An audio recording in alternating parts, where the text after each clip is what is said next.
Hello guys, Tony copy hin. Tuhan kaki go vin. Tu ahi hau nak chi du hitan. Tony copy kamang vin kay ho in. Hau ni chi tau te. Stay hulim ga ala haninge. Hello guys, nuban sabin tha. Ki hoi chu na iPhone hin na. Tuni hi Saturday hin. Bukan ni achai pa nu ba.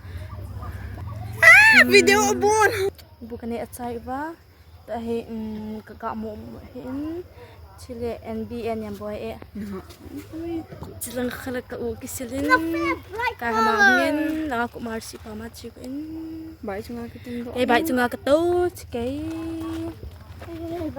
trong phát đầu tình trong phát đầu tình lẽ hậu na cái gỡ được ta hẹn này yang miss sinh này yang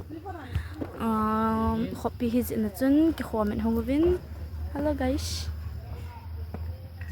bin say no ma say à nó bọn cha vin copy chỉ bay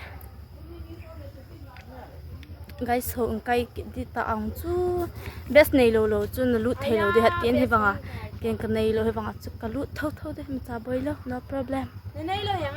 So tu ahi ina ka lút đi tay cậu ginin phone charging bola gala anti kem video ko bot back pay in ka lút đi tay guys chika inu he no mong nom be hen hi zong like cái ho ding nom se nen chu langa in khu nga anu hai te en he hậu ning ki go tang e ke ma